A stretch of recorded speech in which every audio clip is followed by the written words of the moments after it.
Hello, I am Amanda Martin Decker, and today's presentation is a trauma-sensitive approach to COVID-19. This is the second part in a three-part series, but if you haven't seen the first part, that's okay because I can get you caught up. Today we're going to focus on understanding anxiety. So let me share my screen.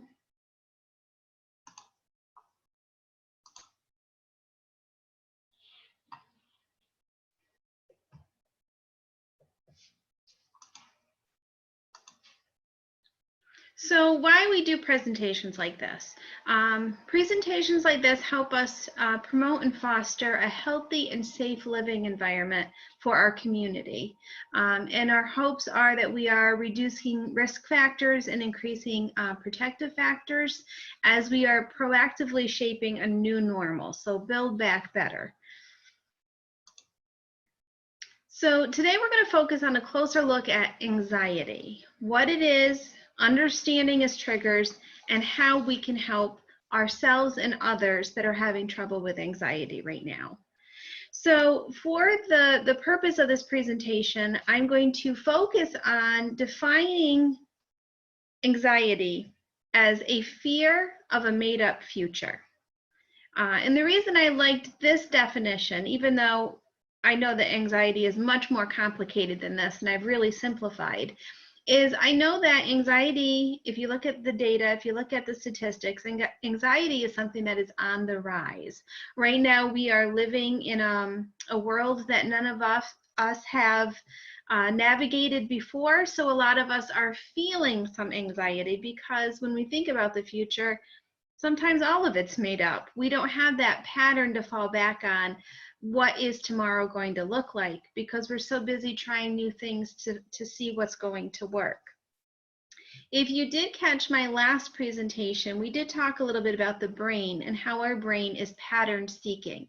This means that our brain is, even in its offline mode, is looking for a familiar pattern to rely on.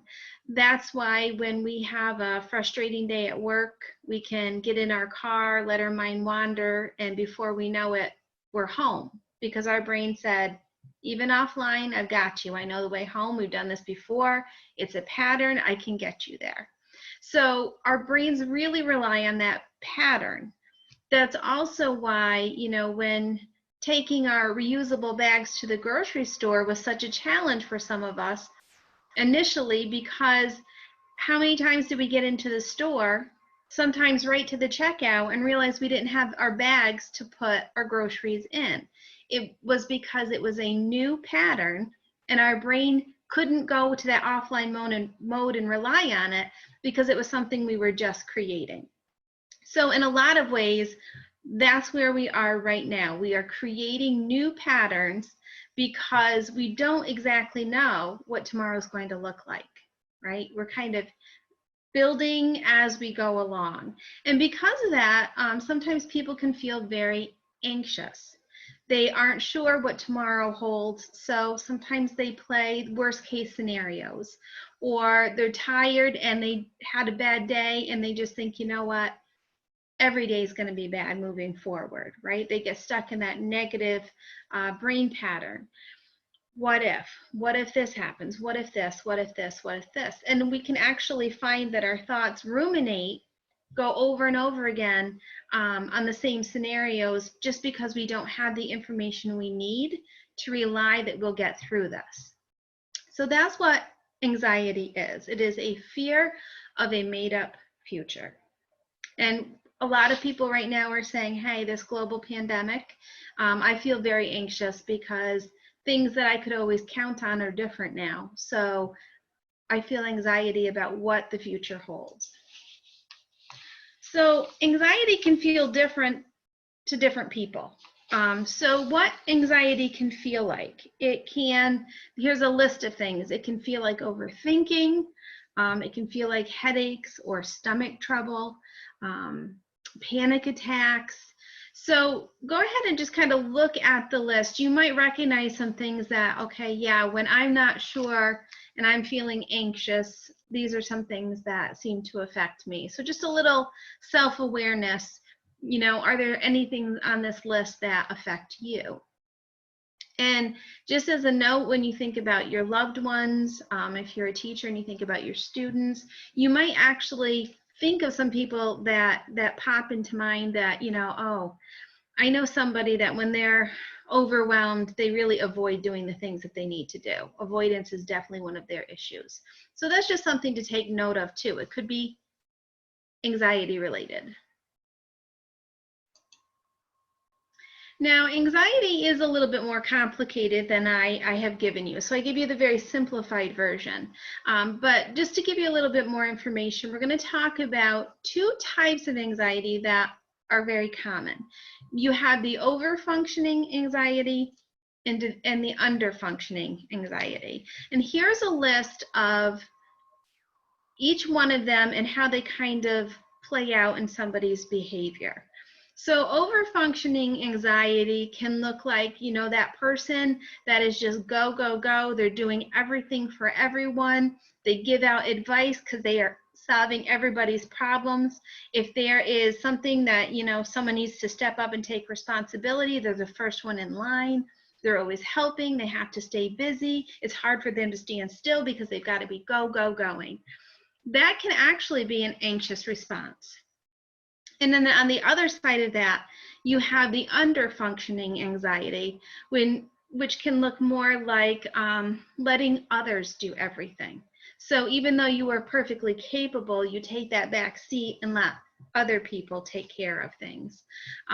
You ask for advice when you know what you need to do. It's sometimes a stalling tactic, right? I'm going to talk about it, because sometimes it's really hard to do it. You're always needing help. You avoid responsibility at every opportunity that you can. Sometimes you actually feel paralyzed. You don't know what to do, so it feels better to just do nothing at all. So it's hard for you to get anything done.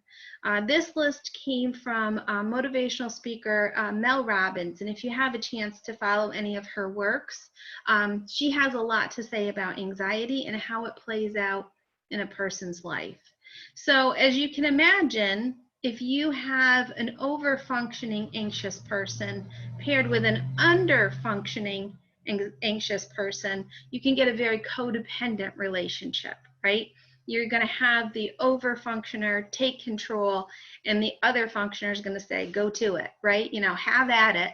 And they're going to stay back and maybe not develop the skills they need, because we've got the over-functioner kind of taking control and responsibility for everything. So once again, just a little self-awareness check, do a little quick check-in with yourself. Which side do you fall on when you are feeling really anxious?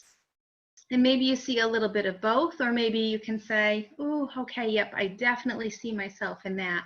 I know that in my own personal life, some of my loved ones that I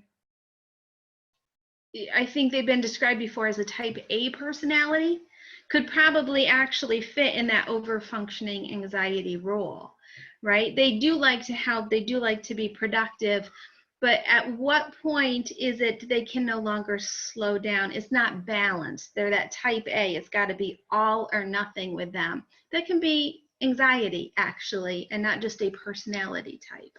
So just something else for you to be aware of. So when we talk about trauma and how it plays out, so remember, trauma is anything that overwhelms the brain's ability to cope. And in my last presentation on COVID and how it's affecting us right now, we did talk about two different brain states. So this might be a review for some of you, or this might be new information if this is the first presentation you're watching. But we focus on two separate brain states. One was looking at the hand model as if this were the brain. We have the inner workings of our brain where our amygdala houses our emotions. This is where fear and anxiety is housed, kind of that internal part of the brain. And then we have the cortex over it, the prefrontal cortex. This is where we house our logic and reason. And this is where we consider ourselves to be in an optimal brain state for problem solving.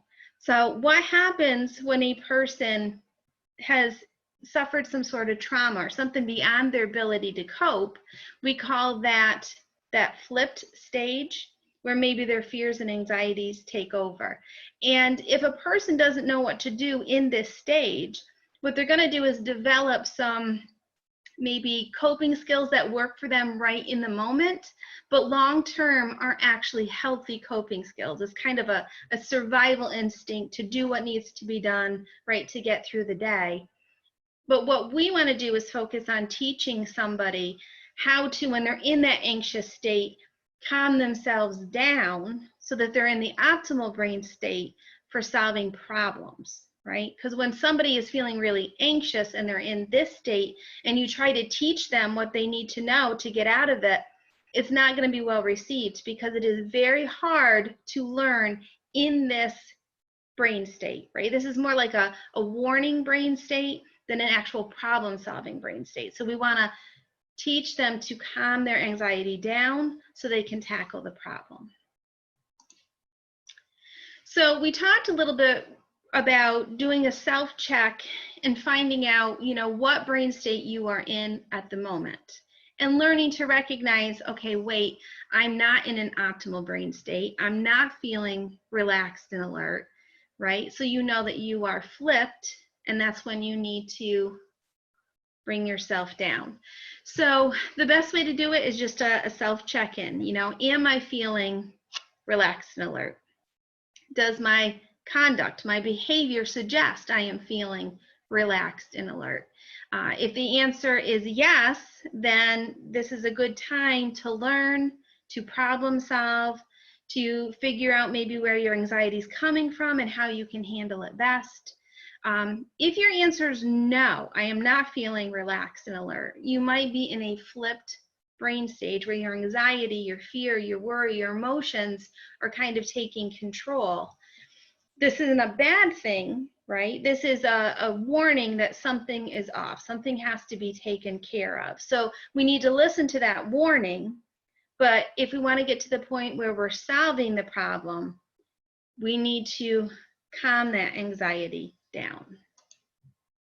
So when we look at ways to take ourselves from that flip state to bring that prefrontal cortex back so we can use logic and reason, right? We are relaxed and alert. We feel safe. This is the optimal state for us to problem solve. This is the optimal state for us to feel safe and secure and vulnerable to try something new, right? We can really challenge ourselves because we have that safety net. How to get ourselves from here to here is just a matter of trying different things to find out what works for us. So breathing is a big thing that anyone can use in the moment. So they're in that flip state. If they just remind themselves to breathe, because sometimes when we're really anxious, we don't even think about it, but our breathing is very shallow. So actually changing the rhythm of our breath and our breathing can calm us down. Because remember, our brain is pattern seeking. So we can give it a pattern with our breathing, right? Inhales and long exhales. Doing that until we feel ourselves relaxing. We can come up with mantras that when we know that our anxiety is taking over, we can maybe override that voice in our head that's telling us everything is doom and gloom by replacing it with something that gives it a positive spin. Reminding yourself you are strong, you can handle this, right? Maybe you don't know what to do right now, but just breathe and do what you can. Those type things help you feel empowered enough to tackle things, right? It's just that positive self-talk, a little encouragement that you can give yourself. And I like to tell people, you can do this in your head anytime you need to, and nobody would even know. But particularly if you have young kids around, it is very helpful to say some of these things out loud, because that's actually training them how to handle their anxiety, right? When they see you saying positive things to yourself, you got this, you can handle this. They're going to learn when they're feeling anxious, they're going to mirror that, and they're going to try saying that to themselves. So that's helping them build a healthy coping skill as well. Make sure you're moving your body. I like to tell stories about my family because we are living these things as well as you. And I can tell you that, my son and his online learning, he is not enjoying college, all virtual. It really has been a struggle for him. And when he gets really frustrated, he likes to pull from this list to try some different things to do. And today he took the dog for a walk. And I'll tell you what, he was negative, negative, negative, negative. He took a deep breath, he took himself for a walk, and he came back in a much better frame of mind for solving the problems and the frustrations that were bothering him. So there really is something to this, and we can have this knowledge, but actually executing it is a whole other challenge, right? Okay, you've got this information, you can store it up here, but are you doing it? If you are living it, you will see the difference that it's going to make in your life. Offering and receiving physical contact, right? Someone can just wrap you in a big bear hug. That does a lot for calming your anxiety. You can talk to a friend, express gratitude for the things that are going right in your life, work on a hobby, take a bath, watch something funny that's going to take you out of your negative frame of mind and give you something to laugh about. All of these things, when you practice them, are going to take you from a flip state out of that anxiety into using your prefrontal cortex, where you can do your best learning and problem solving. So remember, a brain body in a state of anxiety is not in a state of optimal learning. This is not optimal learning. And I said it twice, and I put it in a nice green color so it really stands out. A brain body in a state of anxiety is not in a state of optimal learning. This is important for you to apply grace to yourself and important for you to apply grace to others. When you know that somebody is behaving in a way that might be caused by anxiety, then is not the time to interrupt and teach them and say, hey, I learned this, you need to do this. This is the time, they're not going to retain that information, right? This state is just sending us signals that we need to acknowledge, but we need to get into that optimal brain state if we want to solve the problem. So this state, this isn't the time to fix the problem and give them something to do. This is the time to calm them down. And then the beautiful thing about doing this, if you can teach them the skills to calm themselves down, that is a life skill right there. And when they are calm, they might be able to figure out the problem, the solution themselves, right? This is building resiliency. So when they're in this state, they need to learn to calm themselves to this state, right? Because this is where the resiliency is being built. So our focus, our objective is to neutralize the environment. That is what we need to know about anxiety. How can we get this person to a calm state? And then that'll go from there, but that is our objective. So by bringing ourselves or others to a place of calm, then problem solving can occur, right? This is how we build resiliency and healthy coping skills. So this is just some more self-education. Common triggers. So when people find that their anxiety is triggered, it can be for many different things. And to be honest with you, it isn't always really important to know in that moment what triggered you. It is just important in that moment to recognize you're triggered and to do something to calm yourself down. And there was a whole list there. You can explore a lot of different things that maybe work for you. Maybe singing helps you. Maybe painting helps you. If you are artistic and creative, create something. So find out what works for you to help calm you down.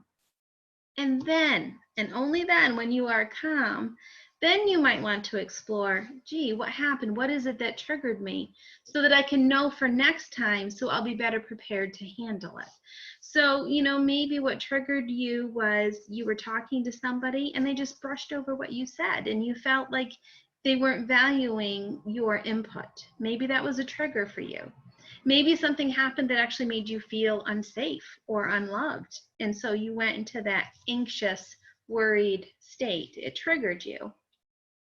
So take a look at this list. Maybe you know yourself well enough at this point to say, okay, yeah, I think that this probably is a trigger for me.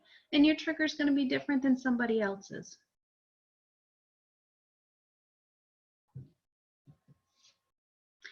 So even if you are not there yet in your self-awareness to be able to say, okay, this is what my trigger was, you can understand that most needs can be met by understanding the basic requirement behind what is triggering you. And the two most common triggers is a need for connection or a need for safety. So if you are feeling disconnected, if you are feeling unsafe, those might be triggers for you. Okay, sorry about if you can hear my dog barking in the back. That's probably flipping my lid. Posey, hey, stop. She's a good dog, but she will bark at a squirrel, at a twig. It doesn't actually have to be anything, maybe for attention, but so. Moving forward, what can you do with this information? So you can learn more about your triggers. And I do have an activity. I have done this before with a group of people. The reason I like to be there and be present is because sometimes when we do activities about triggers, even though it's supposed to just raise self-awareness, sometimes when a person becomes triggered, thinking about their triggers. So I just want you for just a minute, if you want to participate in this activity, just, you know, maybe think of somebody that if this does trigger something for you that you can reach out to after this presentation and just talk through it, right? Just connect with somebody if you feel triggered. But this is a very helpful activity to kind of maybe stem from where exactly your triggers are coming from, because if we can understand where they're coming from, it can give us a better understanding why certain behaviors take us right back to that place. So if you want to participate, you'll just need a little scrap piece of paper, a little pencil, something to jot some numbers down on. It is not writing intensive at all. I just want you to track your numbers. But the exercise is called Float Back. So the main purpose of this exercise is to see how triggers may be active in your own life. So I want you to think of a situation that happened within the past couple of days or weeks in which you were somehow distressed, upset, mad, worried, hurt, sad, frustrated, etc. It doesn't have to be anything major. So the first thing that pops into your head is probably the right one. And on a scale of 1 to 10, 0 is no bad feeling at all. 10 is the worst a feeling could possibly be. I want you to concentrate on the worst part of that recent event. Notice the picture in your mind. So what you're saying to yourself, what you're feeling. And on that scale of 0 to 10, how bad is the feeling right now as you are concentrating on it? Not how bad was it in the moment, but right now as you are thinking back on that event, I want you to write down that number. So remember, 0 is no bad feeling at all. 10 is the worst a feeling could possibly be. So now that you are concentrating on this recent memory, again, notice the image, what you're saying to yourself, what you're feeling, what you feel, how your body's responding to this. And I want you to try to make that feeling even more intense. And then we're going to let our mind float back in time, maybe a long way back to when you first learned to feel this way. If something pops into your head, maybe that's it. So don't overthink this. So now on a scale of 0 to 10, with 10 being the worst the feeling could be, how bad is the feeling from the old memory right now as you are concentrating on it? Not how bad was it then, how bad is it right now when you think back to it? And write that number down.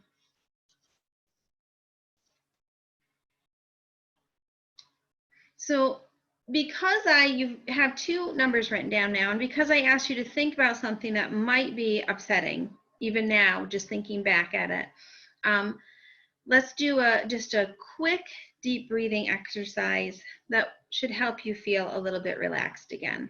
You know, some of you might think it didn't bother me at all. That's fine.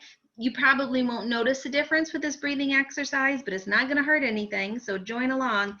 But if you tensed up a little bit, you'll probably feel yourself release some of that tension. So just, in through your nose, take a very deep, slow breath to the count of 3, and then hold it for the count of 3, and then breathe out to the count of 5. And the reason we breathe in is to get that rush of oxygen, but that does raise our blood pressure ever so slightly. So if our exhale is a little bit longer than our inhale, we're actually lowering our blood pressure ever so slightly. So if we do that on repeat, we're going to actually improve how we feel by minimizing our blood pressure, lowering it just a little bit. So some things to consider. So when you look at your two numbers, how many of you had a higher number or a worse feeling from the old memory than the recent one? And I have done this exercise a couple times with some groups, and a majority usually say, yeah, actually that memory from long ago, that number is higher, even though time has gone by. Sometimes that first initial experience with that feeling can have the highest number. And then just something to consider, the things that upset you now are those things that we could consider a trigger that maybe take you back to that initial upsetting experience that you had. Because if that is the case, it might help you develop what your trigger is. So I know for me, when I did this and I went back, the first experience that I had was somebody making me feel absolutely, totally insignificant. Like I held no value at all. And then when I did this exercise and I looked at the things that trigger me now, a lot of them were things that made me feel as a human being like my thoughts and feelings didn't count. They're dismissive. And I find that when people are dismissive of me, sometimes it triggers, and I can take that back to that initial experience. So the way that this can help you is, one, it can start to help you understand, okay, if there are these things that are triggering me now, I need to go back and maybe try to heal that part of me that is holding on to that somebody made me feel less than. So how can I correct that in myself? And I've done a lot of work to do that. I'm a work in progress, as we all are, but it has made a difference. I am much less likely to be triggered by anxious feelings of worthlessness because I have learned how to take care of that response within myself. So I hope you found that activity helpful. And certainly if thinking about something very upsetting has made you feel unsettled now, and the breathing wasn't enough to relax you, I promise you we're almost done, and you should reach out to somebody that you can just talk to and maybe, exercise some of those things that we talked about, right? If you are in a triggered state right now, how can you bring yourself down to relaxed and alert? Go home, walk your dog, right? Get yourself a nice chai latte or something that you enjoy that's going to make you feel relaxed. So just a reminder that when we learn how to manage our own anxiety, right, we upload calm into ourselves, and then we can help others. We can download it into others. We can teach them when they're in an anxious state how to feel calm. You know, make a list of calming activities that work for you, display it somewhere that is visible, so when you are upset, triggered, your anxiety is one thing for me. I know my anxiety is high when my thoughts just go on a loop, right? I'm ruminating. My mom would say, your wheels are spinning, right? There's no new information. You're just replaying the same thing over and over again. Your wheels are spinning. When I am stuck in that state, I just look at my list and I pick something and I do it. And it helps me put things in a perspective that I can manage. And then when you have learned about these, you know, okay, I know this is something that triggers me, you can start to make a plan. Okay, if this happens again, then I will respond this way. You can't make that list in the flip state. You can't say, if this, then this, because that's your anxiety talking, right? You have to be calm and alert. That's when you make that statement. Okay, if this happens again, next time I will do this, because this is a healthy choice for me. So search for helpful resources every opportunity you can have. I know that the word self-care has become a little bit of a buzzword, and sometimes when people think of self-care, they think of indulgences. And I know I probably shouldn't share this because it dates me, it definitely ages me, but I do remember an advertisement, you know, for Calgon, take me away, you know, and it was this woman overwhelmed in life, the kids were being naughty, she just would slip off in her mind into the bathtub, Calgon bath soap, right? Big bubbly baths, candles lit, drowning out all the world around her, right? That escape. So sometimes people think of self-care as doing indulgent things, and it doesn't have to be. Something like this, learning what things trigger us so that next time we can face them, that is self-care, right? Just as important as being able to take that bubble bath to relax yourself. Knowing where your values are and protecting them is self-care.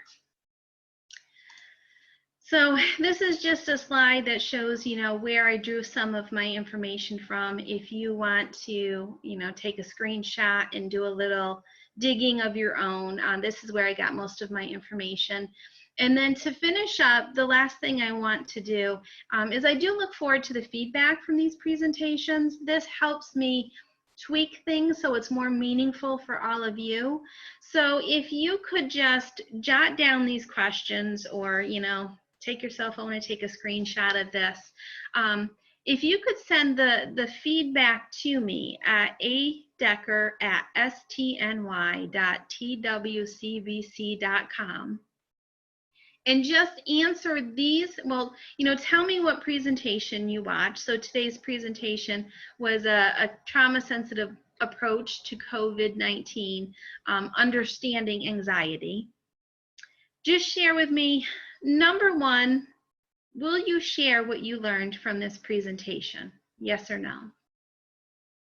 2, who will you share with? And 3, what is it that you will share? If you could answer those questions for me and email me, send me your name, your email address, your work agency or your school district, so I can make sure that you get, you know, what credits you need for this presentation. This helps me out greatly. So thank you for the time that we spent together. I hope you found something that you can use, apply to your own life. Take care.